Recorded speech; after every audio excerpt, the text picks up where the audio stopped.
सहनाववतु सहनौ भुनक्तु सह वीर्यं करवावहै तेजस्विनावधीतमस्तु मा विद्विषावहै। ओम शांति शांति शांति। वेदो अखिलो धर्म मूलम। वेद सब सत्य विद्याओं का पुस्तक है। वेद का पढ़ना, पढ़ाना, सुनना, सुनाना तथा अपने आचरण में लाना हम सभी श्रेष्ठ जनों का परम कर्तव्य है। वेद का जो भेद है वह हमको तभी समझ में आएगा जब हम इसका स्वाध्याय करेंगे। संसार की प्रत्येक वस्तु, प्रत्येक व्यक्ति और प्रत्येक स्थान उस महान भगवान के द्वारा ही दिया गया है, बनाया गया है। यूँ तो संसार में सब चाहते हैं कि हमको इतनी शक्ति मिल जाए कि हम ही दुनिया चलाने लगें।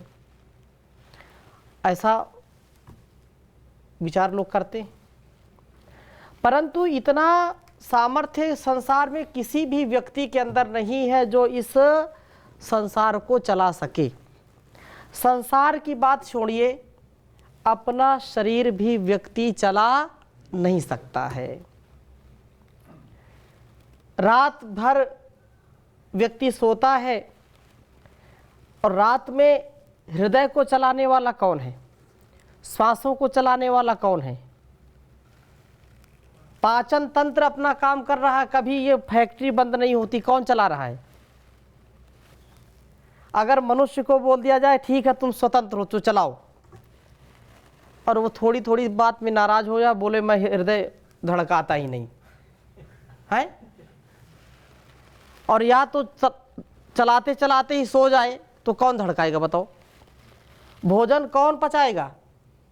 रक्त कौन बनाएगा? रस कौन बनाएगा? पाचन तंत्र कौन ठीक रखेगा? फेफड़े कौन ठीक रखेगा? ये मनुष्य का काम हो ही नहीं सकता। मनुष्य कितना भी महान बन जाए, लेकिन उस भगवान का हजारों लाखों का एक भाग भी नहीं हो सकता है। इतनी हमारी औकात नहीं है।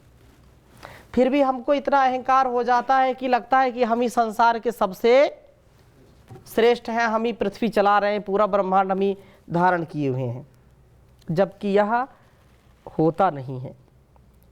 ज्ञान और सत्य से हम युक्त हों, हमारी ज्ञान की शक्ति हमको भक्तिमय बनाए, ज्ञान की शक्ति हमको अच्छी वाणी वाला बनाए, ज्ञान की शक्ति हमको अच्छी बुद्धि वाला बनाए, उत्तम बुद्धि से युक्त हमारा जीवन हो, तो निसंदेह इस जीवन का भी उद्धार होगा और इस संसार का भी उद्धार होगा। और कोई उपाय नहीं है।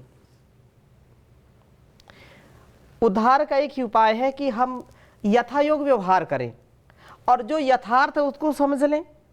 हम झूठे अहंकार में रहते हैं कि मेरी जो शक्ति है सबसे बड़ी शक्ति है, मेरी बुद्धि सबसे। मूर्ख से मूर्ख व्यक्ति भी यही समझता है, जानता है कि दुनिया मेरे ही इशारों पर चले।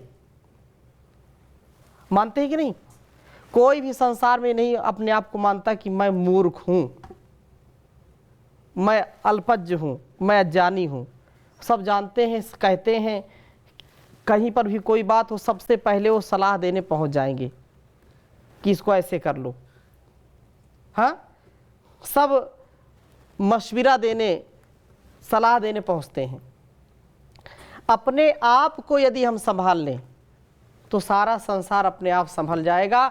और उसके लिए बहुत सुंदर वेद मंत्र आज आपके समक्ष में प्रस्तुत कर रहा हूँ। ऋग्वेद के 6 अध्याय के 67वें सूक्त का 8वां मंत्र है। ज्ञान से युक्त, यज्ञ से युक्त और सत्य से युक्त हमारा जीवन होना चाहिए। ये 3 चीज़ें यदि हमारे जीवन में आ जाएं तो जीवन हमारा सार्थक हो जाएगा। वेद मंत्र प्रथम लिखता हूँ, फिर चर्चा करूँगा। ओम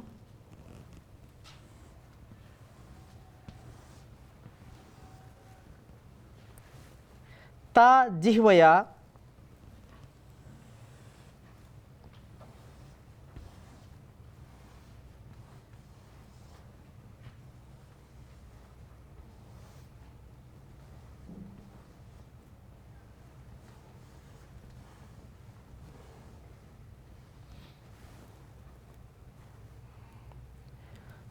सदमेदम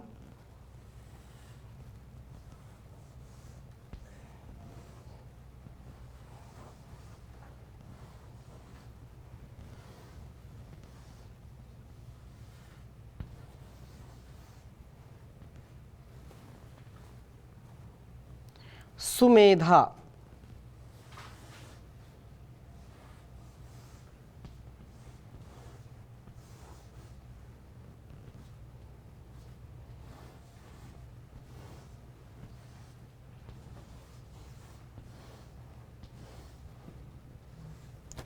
सदमेदम सुमेधा आयद्वाम।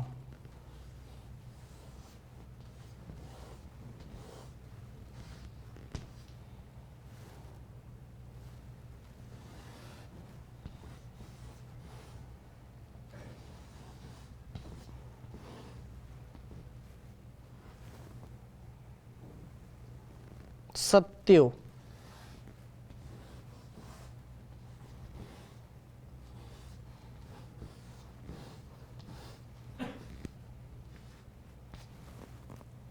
यद्वाम सत्यो अरतिर्ऋते भूत।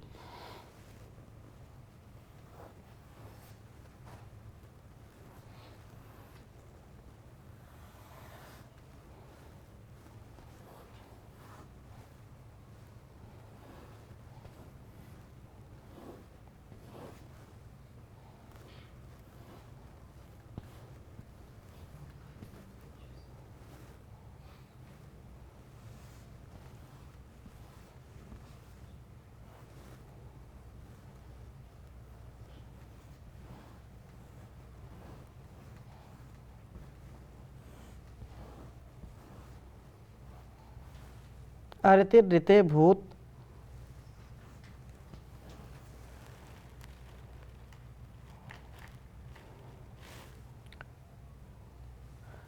तद्वाम महित्वम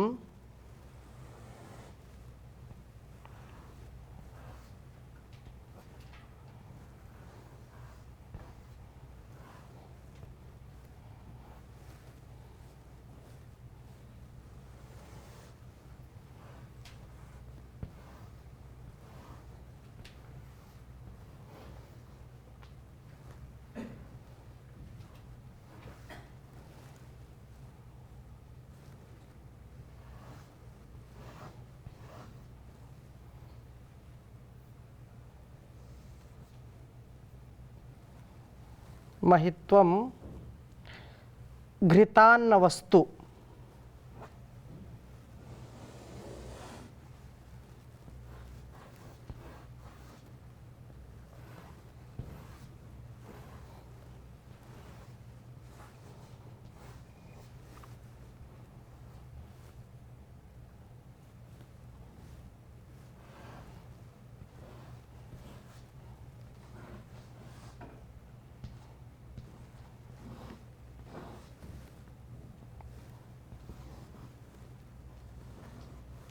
घृतान्न वस्तु युवम दाशुषे।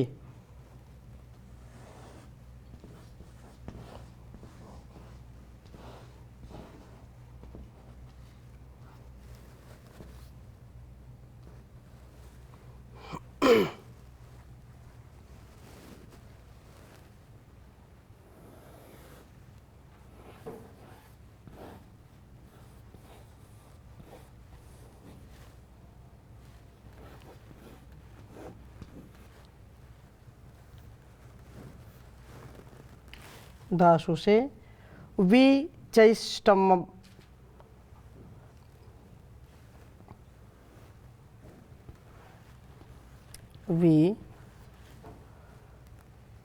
विचैष्टम अह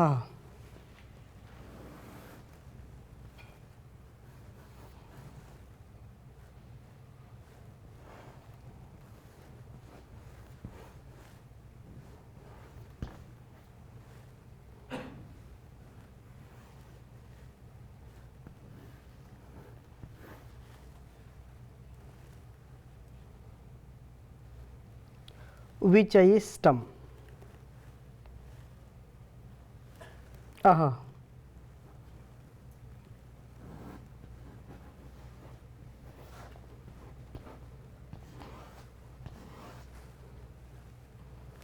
ऋग्वेद के 6ठे मंडल के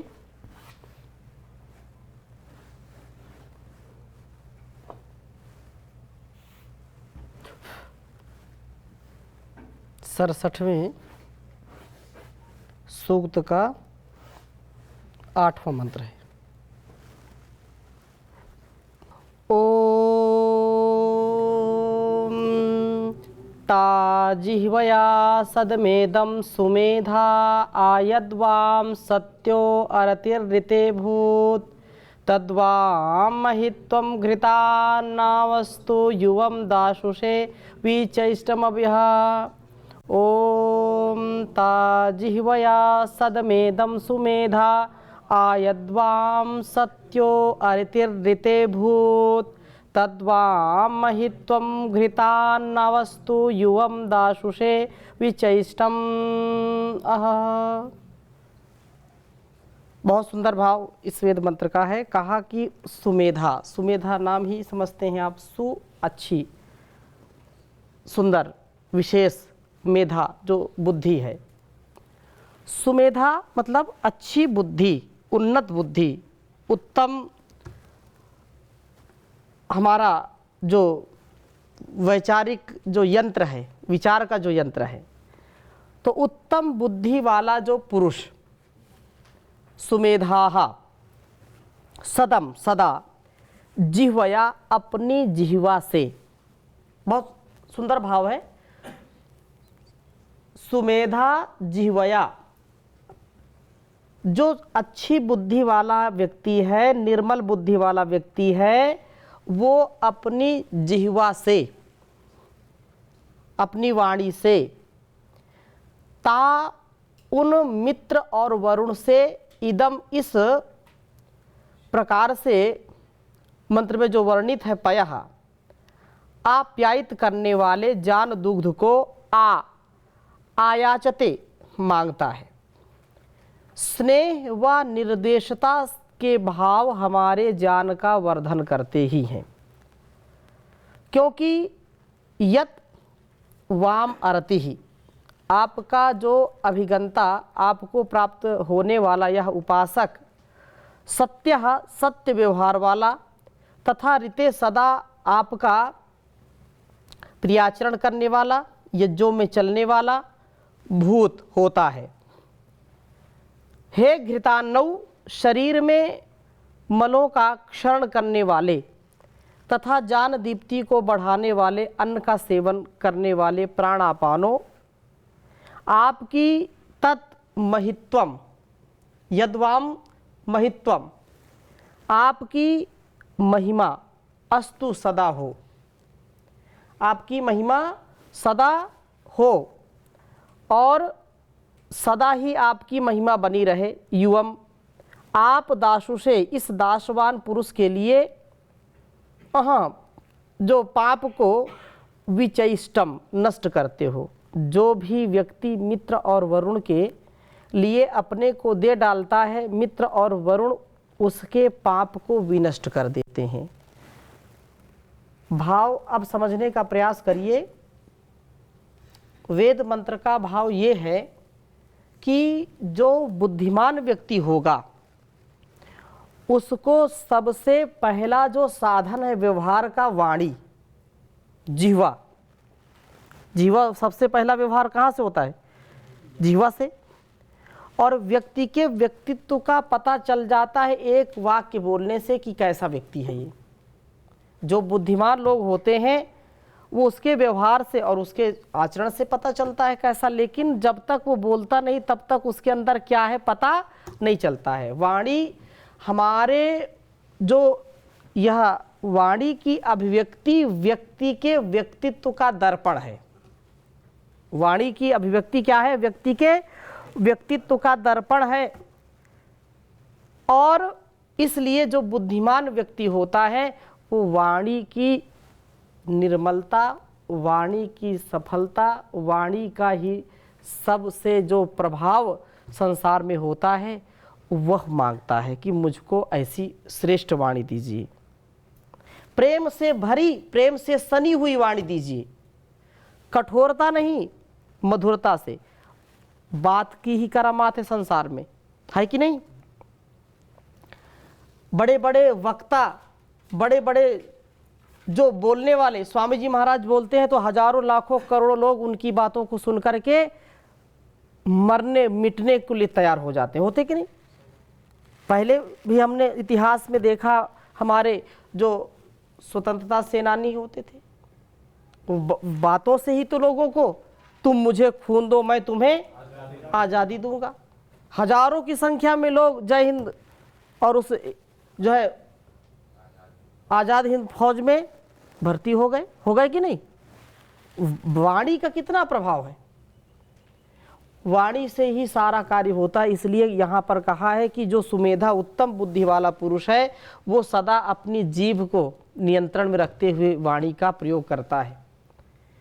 इसलिए बोलो चालो बको मत, क्या कहा, बोलो चालो बको मत, देखो भालो तको मत, खाओ पियो छको मत, खेलो कूदो थको मत। वाणी का महत्व, रोज मंत्र पाठ आप करते हैं, देव सविता प्रसूव यज्ञम प्रसूव यज्ञ पतिम भगाय दिव्यो गंधर्वा केतपूह केतम नः वाचस्पतिर्वाचम नः स्वदतु। जो वाणी का स्वामी है, तो वाणी का जो स्वामी है उससे हम क्या प्रार्थना करते हैं कि मेरी वाणी को क्या बनाइए, रसदार बना दीजिए, नीरस नहीं रसदार। बात ही हाथी पाइए बात ही हाथी पाओ, बात की करामात है।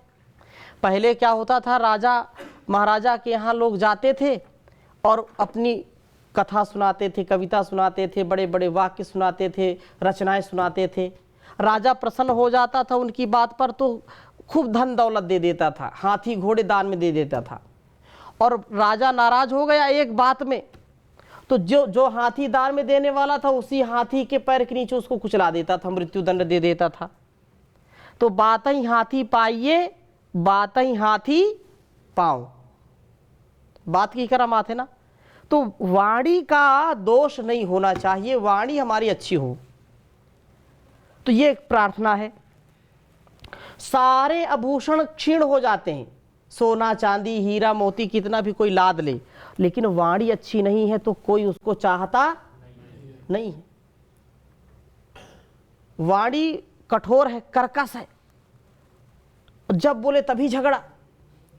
ऐसी वाणी बोलिए मन का आपा खोए, ऐसी वाणी बोलिए मन का आपा खोए, औरन को शीतल करे आपहु शीतल होए रे भैया आपहु शीतल होए। ये वाणी का प्रयोग बहुत गहरा प्रभाव डालता है। लेकिन कुछ लोग ऐसा कुछ बोलते हैं कि ऐसी वाणी बोलिए तुरते झगड़ा होए, हैं, और उससे झगड़ा ना करो जो तुमसे तगड़ा होए। हाँ, तो ये भी समस्याएं हैं। तो ऐसे व्यक्ति नहीं, हमको श्रेष्ठ व्यक्तित्व का धनी बनना है, हमको सुंदर जीवन जीना है। इसलिए यहाँ वाणी की बात कही। भर्तृहरि बहुत सुंदर कहते हैं कि सारे आभूषण जो होते हैं, आभूषण क्षीण हो जाते हैं, नष्ट हो जाते हैं। कितना सुंदर शरीर को सजा लो लेकिन वो तो नष्ट होते हैं। वाणी की सुंदरता सबसे अच्छी है। इसलिए कहा केयूराणि न भूषयन्ति पुरुषं हारा न चंद्रोज्ज्वला न स्नानं न विलेपनं न कुसुमं नालंकृता मूर्धजाः वाणे का समलंकरोति पुरुषं या संस्कृता धार्यते क्षीयन्ते खलु भूषणानि सततं वाग्भूषणं भूषणं वाग्भूषणं भूषणं। संसार में सबसे ज़्यादा यदि कोई सुंदर और सबसे ज़्यादा विभूषित करने वाला कोई आभूषण है तो वो है वाणी का पावित्र्य, वाणी की मधुरता, वाणी का सत्य बोलना, प्रेम से भरी हुई वाणी हो। ठीक है ना। अपने भी हो जाते हैं गैर, अपने भी हो जाते हैं गैर, तल्ख है जिनकी जुबा, गैर भी हो जाते हैं अपने, सीरी है जिनकी जुबा। मधुरता से। हाँ, अकड़ मुर्दे की खास पहचान है, अकड़ते नहीं जिनमें जान है। हाँ, बोलते हैं बड़ा जानदार व्यक्ति है। बोलते हैं जानदार मतलब क्या है? जिसमें ताजगी हो, प्रेम हो, करुणा हो, सौहार्द हो, परस्परता हो, नम्रता हो, है कि नहीं? तो ऐसे सामर्थ्य से युक्त हो। तो यही प्रार्थना यहाँ की है कि जो बुद्धिमान व्यक्ति है वो धन दौलत नहीं मांगता, वो क्या मांगता है? मेरी वाणी का मुझको वरदान दीजिए। ठीक है ना। ऐसी वाणी हम बोलें जिससे सारा संसार तृप्त हो जाए। एक वाणी बोलें, लोगों को शांति मिले, उनको आनंद की अनुभूति हो। और दूसरी बात क्या मांगते हैं कि स्नेह से युक्त, समर्पण से युक्त, और जैसे सत्यवाणी हो। क्या हो? सत्यवाणी। एक तो प्रेम से, अब ये कि नहीं कि बस चिकनी चुपड़ी बातें कर रहे हैं और सत्य नहीं उसमें। सत्यम ब्रूयात प्रियम ब्रूयात, सत्य बोलो और प्रिय बोलो। तो दूसरी बात ये कही है कि सत्य जिनके जीवन में है, सत्य है तो सत्य को, साँच को कभी आँच नहीं आती है। सत्य में वो जयते नानृतम, सत्य की ही विजय होती है, असत्य की कभी विजय नहीं होती है। इसलिए सत्यमय जीवन हो, उदारता से युक्त जीवन हो। और ये बात कही है, साँच बराबर तप नहीं, झूठ बराबर पाप, साँच बराबर तप नहीं, झूठ बराबर पाप, जाके हृदय साँच है, ताके हृदय आप प्रभु जी, ताके हृदय आप। सत्यम जानम अनंतम ब्रह्म, सत्य ही वास्तव में परमात्मा है, सत्य ही सनातन धर्म है। सत्य के पथ पर चलकर के ही हम अपने जीवन और जगत का कल्याण कर सकते हैं, यही श्रेष्ठ जीवन है। तो यहाँ यही प्रार्थना की है कि मेरा सत्य से युक्त जीवन हो, सत्य हो, जिह्वा में विनम्रता हो, जीवन में सत्य हो, और ज्ञान वृद्धि वाला मैं बनूं, स्नेह की वृत्ति वाला बनूं, निर्द्वेषता, मैं ईर्षा द्वेष ना करूं किसी से। ईर्षा द्वेष करने से व्यक्ति का सामर्थ्य घटता है, व्यक्ति कुंठा में रहता है, व्यक्ति ग्लानि में रहता है, व्यक्ति का ओरा घटता है, उसका आभा मंडल घटता चलता है। और जो सत्य का आचरण करता है, जिसकी यज्ञ में रुचि है, जिसका यज्ञ जीवन होता है, वह वास्तव में सतत आगे बढ़ता रहता है और उसका पाप भी नष्ट हो जाता है। इसलिए कहा कि विचैष्टम, आप पाप को, अहम को, अहंकार को नष्ट कर डालते हैं, आप अहंकार को नष्ट कर डालते हैं। जो भी व्यक्ति मित्र और वरुण के लिए अपने को दे डालता है, अर्थात सब कुछ समर्पित कर दिया, प्रभु को अर्पित कर दिया, अब सौंप दिया इस सब भार तुम्हारे हाथों में, अब सब सौंप दिया तो बचा क्या? अब जब सौंप दिया, माँ की गोद में बच्चा बैठा है तो उसको कोई चिंता है क्या? कोई चिंता नहीं। शेर आए चाहे सवा शेर आए, वो सबका बाप बैठा हुआ है। इसलिए हम परमात्मा की गोद में रहें और आनंद के साथ जीवन जिएं। तो इन्हीं शुभ भावनाओं के साथ, शुभकामनाओं के साथ आज की कक्षा को यहीं पर विराम देंगे। शेष चर्चा अगली कक्षा में करेंगे। ओम शांति शांति।